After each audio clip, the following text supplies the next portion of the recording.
আচ্ছা দোস্ত, সরকার আগে দেশ সংস্কার করতে চায়, তাহলে তোর মতে আগে কোন জিনিসটা বা কোন প্রতিষ্ঠান সংস্কার করা দরকার বলে মনে হয়?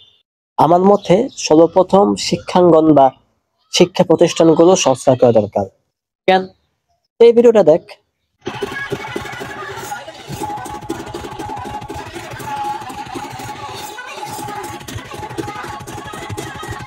এখানে ছাত্রী আর শিক্ষক একই বাসে শিক্ষা সফর নামে অশ্লীলতা করতেছে। পৃথিবীর কোন সভ্যতাই, আদি যুগ বল কিংবা এই আধুনিক যুগ, কোন সভ্যতাই শিক্ষার্থী আর শিক্ষকের মাঝে এই ধরনের সম্পর্ককে বৈধতা দেয় না। একজন শিক্ষক আর শিক্ষার্থীদের মাঝে সম্পর্ক হবে সম্মানের সম্পর্ক, পিতা সন্তানের সম্পর্ক হবে। এখানে ছাত্রীরা শিক্ষকের সাথে যে বাসে নাচানাচি হই হুল্লোড় করতেছে, এটি পৃথিবীর কোন সভ্যতা বৈধতা দেয়?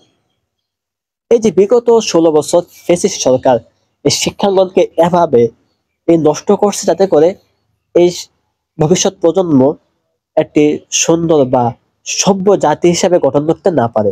কারণ যদি ভবিষ্যৎ প্রজন্ম যদি একটি সভ্য জাতি হিসেবে গঠন হইয়া যায়, তাহলে তো এই ফ্যাসিস্ট সরকার তার ক্ষমতা স্থায়ী হবে না।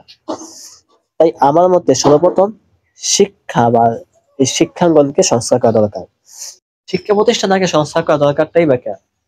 কারণ একটি শিক্ষিত জাতি, একটি শিক্ষিত সমাজ, একটি শিক্ষিত প্রজন্মই পারে একটি দেশকে উন্নতির শিখরে উঠিয়ে নিতে।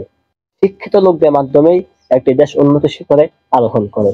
যদি আপনি বর্তমান এই ঘরে গণ অভ্যুত্থানকে লক্ষ্য করেন, তাহলে যা শিক্ষিত লোক, শিক্ষার্থীরা এই ফ্যাসিস্ট সরকারের বিরুদ্ধে ছিল এবং এই স্বৈরাচারী সরকারকে দেশ থেকে বিতাড়িত করেছে। অপরদিকে আপনি আপনার এলাকায় আপনার আশেপাশে লক্ষ্য করেন, যারা অপমানিত, অপদস্থ, যাদের পারিবারিক কোনো শিক্ষা নাই, তারাই সেই স্বৈরাচারী সরকারের পক্ষে কথা বলে, তারাই সেই স্বৈরাচারী সরকারকে সমর্থন করে। সুতরাং যদি আপনি আগামীতে একটি উন্নত প্রজন্ম পেতে চান, তাহলে সর্বপ্রথমে শিক্ষাঙ্গনকে সংস্কারে আনতে হবে। যদি আপনি শিক্ষার মধ্যে সুশিক্ষা আনতে পারেন, তাহলেই আগামী একটি উন্নত প্রজন্ম আপনি পাবেন।